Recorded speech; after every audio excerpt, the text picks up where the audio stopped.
Hello.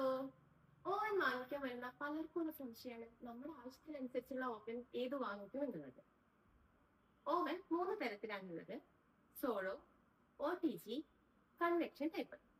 ഇതില് solo എന്ന് പറയുമ്പോൾ നമ്മൾക്ക് കുക്കിംഗ്, റീഹീറ്റിംഗ്, ഡീഫ്രോസ്റ്റിംഗ് ഈ മൂന്ന് പ്രോസസ്സാണ് നടക്കുന്നത്. അതായത് നമുക്ക് ചായ മുതൽ ഫ്രൈഡ് റൈസ്, പാല് കാച്ചിയെടുക്കാം, ചായ ഉണ്ടാക്കാം തുടങ്ങിയിട്ടുള്ള കുക്കിംഗ് ഐറ്റംസ് ചെയ്യാം. പിന്നെ അതുപോലെ റീഹീറ്റിംഗ്, തണുത്തു പോയതോ അല്ലെങ്കിൽ നമ്മൾ പുറത്തുനിന്നൊക്കെ മേടിച്ചു കൊണ്ടുവന്നതായിട്ടുള്ള ഫുഡ് ഐറ്റംസ് നമുക്ക് ചൂടാക്കിയെടുക്കാം. പിന്നെ അടുത്തത് എന്നാണ് ഡീപ് ഫ്രോസ്റ്റിംഗ്. ഫ്രീസറിൽ വെച്ചിട്ട് ഐസ് കട്ടയായിരിക്കുന്ന പ്രൊഡക്റ്റ്, ഫിഷോ മീറ്റോ അങ്ങനെയുള്ള ഐറ്റംസ് നമുക്ക് വെന്തു പോവാതെ അതിന്റെ ഐസ് കളയാൻ വേണ്ടിയിട്ടാണ് ഡീഫ്രോസ്റ്റിംഗ് പ്രോസസ്സ് ചെയ്യുന്നത്. അങ്ങനെ ഈ മൂന്ന് പ്രോസസ്സുകളാണ് നമുക്ക് സോളോ ഓവനിൽ നടക്കുന്നത്. ഈ ഇങ്ങനെ കുക്കിങ്ങും അതുപോലെ തന്നെ ചൂടാക്കലും മാത്രം മതി എന്നുള്ളവർക്ക് നമുക്ക് സോളോ ടൈപ്പ് എടുക്കാം. ഇനി അതല്ല, നമുക്ക് ഈ കുക്കിങ്ങിന്റെ കൂടെ തന്നെ അല്ലെങ്കിൽ കുക്കിങ്ങും ചൂടാക്കലും ചെയ്യുന്നതിന്റെ കൂടെ തന്നെ നിങ്ങൾക്ക് ബേക്കിംഗ്, ഗ്രില്ലിങ് തുടങ്ങിയ ഐറ്റംസ് ചെയ്യണമെന്നുണ്ടെങ്കിൽ നിങ്ങൾക്ക് കൺവെക്ഷൻ ടൈപ്പ് സെലക്ട് ചെയ്യാം. കൺവെക്ഷൻ ടൈപ്പ് ആകുമ്പോൾ നമുക്ക് ഒരുവിധം എല്ലാ പരിപാടികളും നമുക്കതിൽ ചെയ്യാൻ പറ്റും. സ്റ്റൗമ്മലും അടുപ്പിലുമായി വെച്ച് ചെയ്യുന്ന എല്ലാ ഐറ്റംസും നമുക്കതിലും ഉണ്ടാക്കിയെടുക്കാം. പിന്നെ വരുന്ന ഐറ്റമാണ് OTG. വെറും ഗ്രില്ലിങ്ങോ അല്ലെങ്കിൽ ബേക്കിങ്ങോ മാത്രം ചെയ്താൽ മതി എന്നുള്ളവർക്ക് നമുക്ക് ഈ OTG സെലക്ട് ചെയ്യാം. OTG എന്ന് പറയുമ്പോൾ നമുക്ക് അതിൽ ഗ്രില്ലിങ്ങും ബേക്കിങ്ങും മാത്രമേ നടക്കുന്നുള്ളൂ. കുക്കിങ്ങോ ചൂടാക്കലോ ചെയ്യാൻ സാധിക്കില്ല. ഇനി നമുക്ക് OTGയെ പരിചയം. ഇത് ഇൻഡെക്സിന്റെ 45 ലിറ്റർ കപ്പാസിറ്റി വരുന്ന OTG ഓവനാണ്.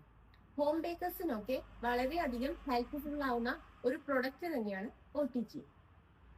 നമുക്ക് ഇതിന്റെ ആക്സസറീസ് എന്തൊക്കെയാണെന്നുള്ളത് നോക്കാം. ഇതാണ് ഇതിന്റെ ബേക്ക് ട്രേ. നമുക്ക് കുക്കീസ് ഒക്കെ ഉണ്ടാക്കാൻ, അതുപോലെ കേക്ക് ബേക്ക് ചെയ്യാൻ ഒക്കെ ഉപയോഗിക്കാൻ പറ്റുന്നതാണിത്. കപ്പ് കേക്ക് ഒക്കെ ഉണ്ടാക്കാൻ നമ്മൾ ഈ ബേക്ക് ട്രേ യൂസ് ചെയ്യും.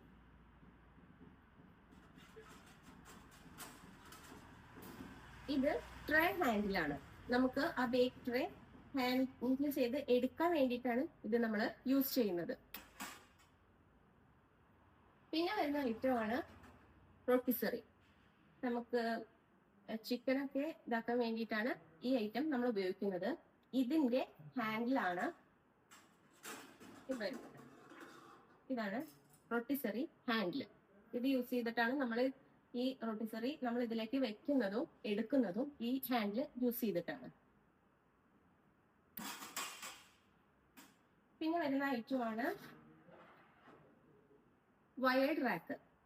ഇതിന്റെ മുകളിലും നമുക്ക് ചിക്കൻ ഐറ്റംസ് ഒക്കെ ഗ്രിൽ ചെയ്യാൻ വെക്കാം, അതുപോലെ കേക്ക് ബേക്ക് ചെയ്യാൻ വെക്കാം. അങ്ങനെ അതിനൊക്കെ വേണ്ടിയിട്ട് യൂസ് ചെയ്യുന്ന ഐറ്റമാണിത്, വയേർഡ് റാക്ക്. പിന്നെ ഇതില് വരുന്നതാണ് 3 or 4 കബാബ് സ്റ്റിക്ക് വരും. ഇതിൽ നമ്മൾ സ്റ്റിക്ക് ചെയ്തിട്ട് ട്രേയിലൊക്കെ വെച്ചിട്ട് നമുക്ക് ചിക്കൻ ഐറ്റംസ് വേവിച്ച് എടുക്കാം. പിന്നെ ഏറ്റവും അടിയിലായിട്ട് ഒരു ട്രെയിൻ കൂടി വരുന്നുണ്ട്. അതായത് ഇപ്പൊ നമ്മള് ചിക്കനൊക്കെ വെക്കുമ്പോൾ അതിൻ്റെയൊക്കെ ഓയില് താഴത്തേക്ക് വന്നിട്ട് ഈ ട്രെയിലാണ് നിൽക്കുക. ഇതൊക്കെ നമുക്ക് വാഷ് ചെയ്ത് എടുക്കാൻ പറ്റുന്ന ഐറ്റമാണ്. ഇത്രയും ഐറ്റംസ് ആണ് നമുക്ക് ഈ OTGക്ക് അകത്ത് വരുന്നത്. ഇതിന്റെ മെയിൻ പാർട്സ് എന്ന് പറയുന്നത് ഈ ഹീറ്റർ കോയിലാണ്. താഴെ 2 ഹീറ്റർ കോയില്, മേലെ 2 ഹീറ്റർ കോയില് വരുന്നുണ്ടാവും. ഈ ഹീറ്റർ കോയിൽ ചൂടായിട്ടാണ് നമ്മൾ ഇതിൽ വെക്കുന്ന ഫുഡ് വെന്ത് കിട്ടുന്നത്.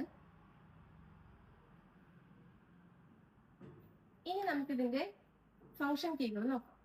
3 നോബുകളാണ് ഇതിൽ വരുന്നത്. അതിൽ ഏറ്റവും ടോപ്പിലായിട്ട് വരുന്നതാണ് ടെമ്പറേച്ചർ സെറ്റ് ചെയ്യാനുള്ള നോബ്. ഇതില് 100 ഡിഗ്രി സെൽഷ്യസ് മുതൽ 250 ഡിഗ്രി സെൽഷ്യസ് വരെ നമുക്ക് ഇതില് സെറ്റ് ചെയ്ത് വെക്കാം. കേക്ക് ഒക്കെ ആണെന്നുണ്ടെങ്കിൽ നമുക്കൊരു 180 അല്ലെങ്കിൽ ഒരു 170 ഡിഗ്രിയിലൊക്കെ വെച്ചാൽ മതിയാവും. പിന്നെ രണ്ടാമത്തെ നോബ് വരുന്നത് ഫങ്ഷൻ ബട്ടണാണ്. അതായത് ഇപ്പൊ നമുക്ക് ഇതിന്റെ ഉള്ളിലുള്ള ഹീറ്റർ കോയിലുകൾ ഏതൊക്കെയാണ് വർക്ക് ചെയ്യേണ്ടതെന്നുണ്ടെങ്കിൽ, ഫസ്റ്റത്തെ ആണെന്നുണ്ടെങ്കിൽ ഏറ്റവും താഴത്തെ ഹീറ്റർ കോയിൽ മാത്രം ഓണാക്കാൻ വേണ്ടിയിട്ടാണ് ഫസ്റ്റ് ഫംഗ്ഷൻ. രണ്ടാമത്തെ എന്ന് വെച്ചാൽ മുകളിലത്തെ ഹീറ്റർ കോയിൽ ഓണാക്കാൻ. ഏറ്റവും അടിയിൽ വരുന്നതാണെങ്കിൽ താഴത്തെ മേലത്തെ ഹീറ്റർ കോയിൽ ഓണാക്കാൻ. അതുപോലെ ഈ സൈഡിൽ വരുന്ന ബട്ടണ് മേലത്തെ ഹീറ്റർ കോയിലും റൊട്ടിസറി വർക്ക് ചെയ്യിക്കാൻ വേണ്ടിയിട്ടാണ്. ഏറ്റവും ലാസ്റ്റത്തെ വരുന്നതാണെങ്കിൽ താഴത്തെ മേലത്തെ ഹീറ്റർ കോയിലും റൊട്ടിസറിയും വർക്ക് ചെയ്യിക്കാൻ വേണ്ടിയിട്ട്. ഇത് ഉപയോഗിച്ചിട്ടാണ് നമ്മൾ ഫംഗ്ഷൻ സെലക്ട് ചെയ്യുന്നത്. ഏത് ഹീറ്റർ കോയിലാണോ വേണ്ടത് സെലക്ട് ചെയ്യുന്നത് ഈ നോബ് വെച്ചിട്ടാണ്. ഏറ്റവും താഴത്തെ നോബാണ് ടൈമർ. നമുക്ക് ഈ OTGയിൽ ടൈമർ സെറ്റ് ചെയ്യാതെ നമുക്ക് യാതൊരു പ്രൊഡക്റ്റും ഉണ്ടാക്കാൻ കഴിയില്ല. ഏത് പ്രൊഡക്റ്റ് വെക്കുകയാണെങ്കിലും നമ്മൾ ടൈം സെറ്റ് ചെയ്തിരിക്കണം. ഇത് നമ്മൾ ടൈം സെറ്റ് ചെയ്യാൻ വേണ്ടിയിട്ടാണ് യൂസ് ചെയ്യുന്നത്. ഒരു 60 മിനിറ്റ്സ് വരെയൊക്കെ നമുക്ക് ടൈം സെറ്റ് ചെയ്ത് വെക്കാം. ഇതിൽ നമുക്ക് കേക്കൊക്കെ ബേക്ക് ചെയ്യുകയാണെന്നുണ്ടെങ്കിൽ പ്രീ ഹീറ്റ് ചെയ്യണം. അപ്പം നമ്മളൊരു 10 മിനിറ്റ്സ് ഒക്കെ നമ്മൾ ബാറ്റർ ഉണ്ടാക്കാൻ തുടങ്ങുമ്പോൾ തന്നെ പ്രീ ഹീറ്റ് ചെയ്യാൻ വെച്ചിട്ടുണ്ടെങ്കിൽ ഏകദേശം ബാറ്റർ റെഡി ആകുമ്പോഴത്തേക്കിന് ഇത് ടൈം കറക്റ്റായിട്ട് ഒരു ബെല്ലോട് കൂടിയിട്ട് നമുക്ക് അറിയിപ്പ് നൽകും. പിന്നെ നമുക്ക് കേക്കിന്റെ ബാറ്റർ വെച്ച് കൊടുത്തിട്ട് ടെമ്പറേച്ചറും ബാക്കി കേക്ക് ബേക്ക് ചെയ്യാനുള്ള ടൈമൊക്കെ സെറ്റ് ചെയ്തിട്ട് നമുക്ക് ഉപയോഗിക്കാം. അതുപോലെ തന്നെയാണ് ചിക്കൻ ഐറ്റംസോ അങ്ങനെ എന്തും നമ്മൾ കുക്ക് ചെയ്യുകയാണെങ്കിൽ നമ്മൾ അതിന്റെ ടെമ്പറേച്ചറും ടൈമറും കറക്റ്റ് സെറ്റ് ചെയ്തിരിക്കണം. ഇതാണ് ഇതിൽ വരുന്ന റൊട്ടിസറി. ഇതിലേക്ക് ചിക്കൻ കയറ്റി വെച്ചിട്ട് നമ്മൾ ഇത് വെച്ചിട്ട് നന്നായിട്ട് ലോക്ക് ചെയ്യാം. നന്നായിട്ട് ടൈറ്റ് ചെയ്തിട്ട് വേണം ഇത് ലോക്ക് ചെയ്യാൻ. ഈ സ്ക്രൂ വെച്ചിട്ട് ലോക്ക് ചെയ്യുക. നല്ല ടൈറ്റിൽ ലോക്ക് ചെയ്തതിന് ശേഷം നമ്മൾ ഇത് കറക്റ്റ് ആയിട്ട് ഇൻസേർട്ട് ചെയ്ത് കൊടുക്കുക. ഇതിന് ചെയ്തതിന് ശേഷം വേണം ആ സൈഡ് വെച്ച് കൊടുക്കാം. വെച്ചിട്ട് നമുക്കിത് ടെമ്പറേച്ചറും ടൈമും സെറ്റ് ചെയ്തിട്ട് പുറത്തിരിക്കാം. ചിക്കൻ വെക്കുമ്പോൾ പ്രത്യേകം ശ്രദ്ധിക്കണം, ഈ സ്പേസിൽ വെച്ച് കൊടുക്കണം. ഇല്ലെന്നുണ്ടെങ്കിൽ നമ്മുടെ ഓവനിലേക്ക് ഇതിന്റെ ഓയിലും ഉണ്ടോ കൊറ്റിയിട്ട് മസാല കൊറ്റിയിട്ട് ഓവൻ നാശമാവും. പിന്നെ നമ്മൾ ചിക്കൻ എടുക്കുമ്പോൾ ഇത് പുറത്തേക്ക് എടുക്കുമ്പോൾ നമ്മൾ ഈ റൊട്ടിസറി ഹാൻഡിൽ വെച്ചിട്ട് വേണം എടുക്കാൻ. അത് വളരെ കെയർഫുൾ ആയിട്ട് എടുക്കാൻ വേണ്ടിയിട്ട് ശ്രമിക്കാം. ഓക്കെ, ഇതൊക്കെ കഴിഞ്ഞാൽ പിന്നെ മെയിൻ ആയിട്ട് OTGനെ കുറിച്ചിട്ട് അല്ലെങ്കിൽ ഓവനെ കുറിച്ചിട്ട് വരുന്ന വേറൊരു സംശയമാണ് നമുക്ക് ഓവനുകളിൽ ഏതൊക്കെ പാത്രങ്ങൾ യൂസ് ചെയ്യാം എന്നുള്ളത്. OTG ആണെങ്കിൽ നമുക്ക് മെയിൻ ആയിട്ട് മെറ്റൽ പാത്രങ്ങൾ യൂസ് ചെയ്യാം. അതുപോലെ തന്നെ ബോറോസിലിന്റെ നല്ല ടഫ് ആയിട്ടുള്ള ഗ്ലാസ് പാത്രങ്ങൾ യൂസ് ചെയ്യാം. അത് യൂസ് ചെയ്യുമ്പോൾ ശ്രദ്ധിക്കണം, നല്ല കട്ടിയുള്ള പ്ലെയിൻ ഗ്ലാസ് ആയിരിക്കണം. അതുപോലെ പ്ലാസ്റ്റിക് പാത്രങ്ങൾ ഒട്ടും തന്നെ OTGയിൽ യൂസ് ചെയ്യാൻ പാടില്ല. ഇപ്പോ ഏകദേശം OTGനെ കുറിച്ച് ഏകദേശം ഒരു ധാരണയായിട്ടുണ്ടാവും എന്ന് വിചാരിക്കുന്നു. ഇനി മറ്റുള്ള 2 ഓവനുകളെ കുറിച്ച് നമുക്ക് അടുത്ത വീഡിയോയിൽ സംസാരിക്കാം. Okay, thank you.